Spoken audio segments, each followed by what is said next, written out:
Hey everyone, welcome back again. Got another little project here to work on in the shop, and the fellow that owns the tall T, the 27 T that I did all the work on back about a year ago, he's got another T.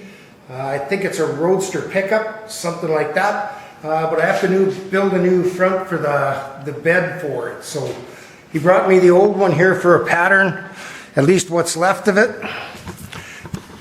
Get you here so you can see it. So it's pretty tiny. It's only 40 5/8 inches wide, about 10 inches tall, but I'm gonna make a whole new one for it. So we'll go through, get it all marked out on a piece of steel, and we're gonna have to do a little hammer forming around the corners here on both sides, and then it's got a double break at the top here that could be a little bit interesting to do as well. Just a straight break, and then there's 6 beads in it as well there. So let's get her laid out. Okay, we're all laid out. I've got my 2 break marks at the top here. They're 5/8 of an inch apart. I've got my beads, start and stop, distance in between. This is the break on the outside here with the corner. Then it comes down and there's another 90-degree break across here. This gets trimmed up to there. So next thing I got to do is get this cut out. Then the beads will go in, and then I can do all my breaks. Yes, hopefully that'll work. Okay, we've got this piece all cut out.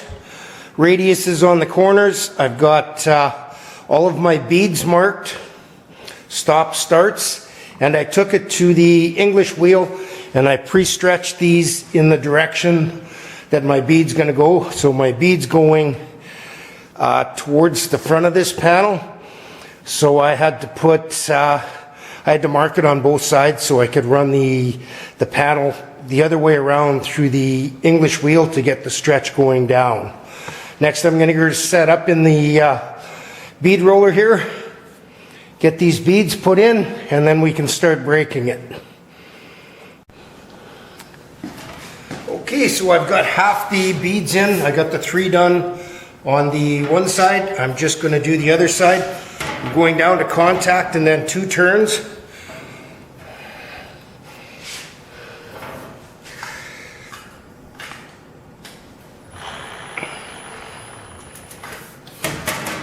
Oops, just about screwed up there. Didn't have the lock in place.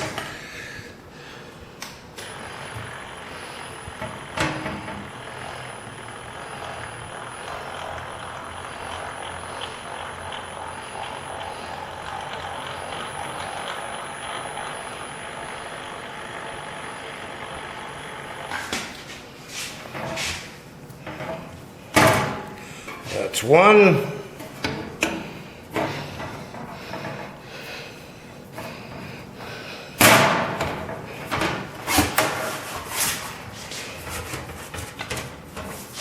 Do one more here and then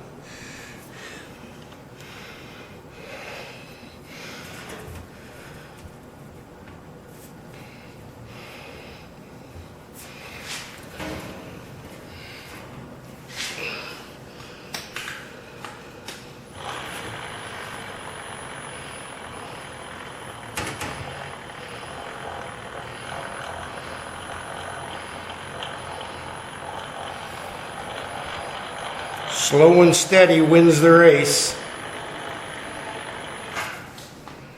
Okay, I got one more left to do. And as I always do, I'm going to use my corking tool just to finish off the ends and take the stress out of the panel.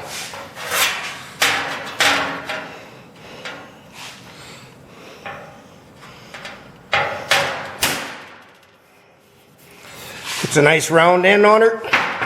I'll continue, do the rest of them, and then we'll start breaking this. I'm hoping you're going to be able to see here. So I broke the first 90 in it, No, my beads are in the way here, so I can't really get this clamped properly. I'm hoping this is going to work.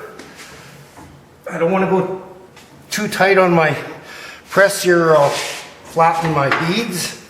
So I'm hoping this is going to work.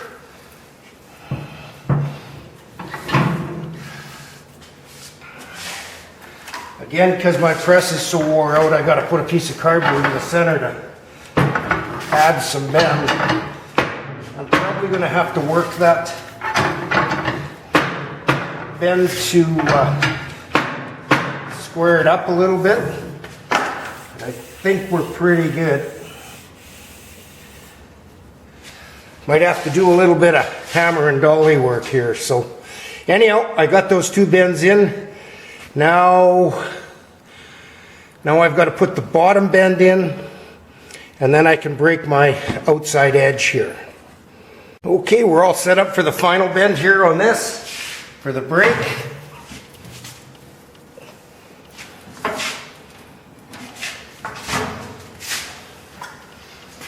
Shot in center just to catch it up. And that's got her. Now we'll bend a buck, or build a buck for the outside edge here. We'll roll that over and we'll have her. We have it out of the break on the bench here. Got it all set up. Just going to start making a plywood buck to do the ends here. I should be able to do both ends with the same buck, just flip it over. I got the two bucks made. I just took two pieces of 1/2-inch ply. I made them exactly the same, ran them on the belt sander, and then there's two holes, existing holes in this panel right here, and I used those as centers, and I'm going to use those to bolt my buck down to the panel so that I can bead it. So I'm going to use this one to mark both sides. And what I'm going to do is put this in, align it with my bend mark, then I'm going to clamp it. I'm going to drill these two holes. I'll bolt that one on the back side, this one on the top side, and then I can bang this this edge around here. So I'm thinking I might have to do a little bit of shrinking on this before I get started, but we'll have to see. I might be able to do it afterwards. We'll just have to see how it goes here. So I'm going to get this clamped down. What I'm going to do is allow for clearance around the buck for the thickness of the 18 gauge. So I'm going to set it in just under 1/16 of an inch and see how this works out. Okay everyone, we have this bolted down. It's good and snug. I'm also going to use clamps just to make sure that nothing moves. Makes it a little bit clumsy, but that's okay.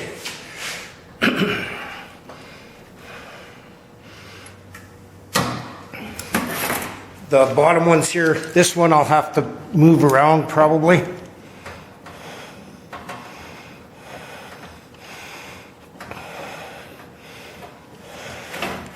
Because I shouldn't be clamping it to the table.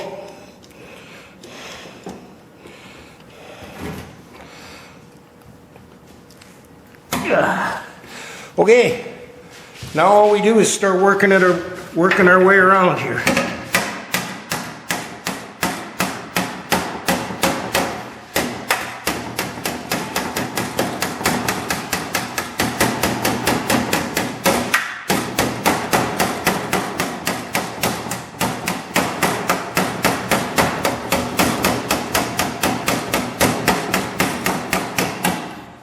Okay, I'm just going to keep beating on this.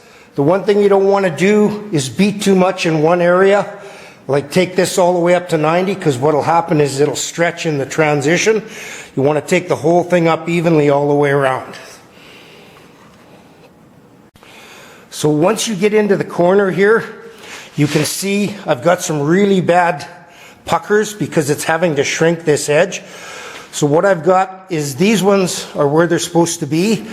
I'm going to leave this now. I'm I'm going to go over and do my other side because I don't want to destroy my bucks.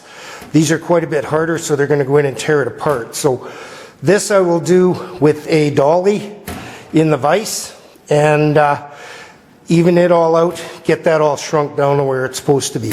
So I'll go get the other side up to the same as this, and then we can do the finish off on that. Holy shit, guys. Well, sometimes stupidity just doesn't go away. I was just getting everything bolted in to bend the flange on the other end here, and I figured I better double check the measurement to make sure it was exactly right. And I don't have a metal stretcher that's going to work here. Somehow I'm 5/8 of an inch too short, which is one flange. So somehow when I was laying this out, I screwed everything up and didn't cut it big enough. So now I guess I'll start all over again and a little bit more practice bending sheet metal, I guess. So I guess I'll bring you back once I get to the stage where I'm doing the corners here, show you how to fix that. Man, Forrest Gump had her right. Stupid is as stupid does. Okay, everyone, we're back again. I got the new one measured out, marked out, and marked it the same way as I did the last one. But this time I measured twice and cut once. So I forgot to add the hem on the side I started from, which is what screwed me up on the last one here. So I've got this side done. Just starting on this side, bending the flange. And what I've done, I tried it on the other side, is I pre-shrunk this with my shrinker a little bit.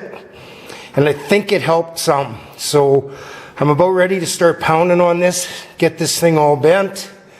And then I'll show you how I finished it off. I ended up using a piece of drill stem and one of my body dollies there. Okay guys, I've got this one bent around. I'm working on this corner. I've got all of these little puckers now that I have to planish out. And, oop, there goes that frickin' lens cap again. So I'm using this piece of pipe as well as my die, and I just keep tapping this until I get the radius correct on the inside. This is what I use to mark for the radius,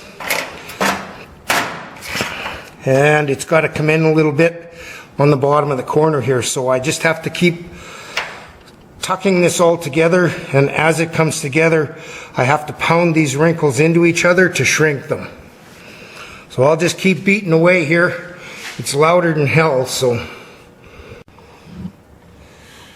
Okay, we got that one beat out, literally beat out. That was way more work than it should have been. But we got her all done, just a little quick side project there. Let's get you up in the tripod here a little better. So, yeah, I just needed a little bit of break from fighting with this 59 and decided to get this one banged out. Get the fellow with the 27T to come pick her up, and we'll get back to work on getting the AC installed on the 59. So thanks everybody for watching. Catch you next time.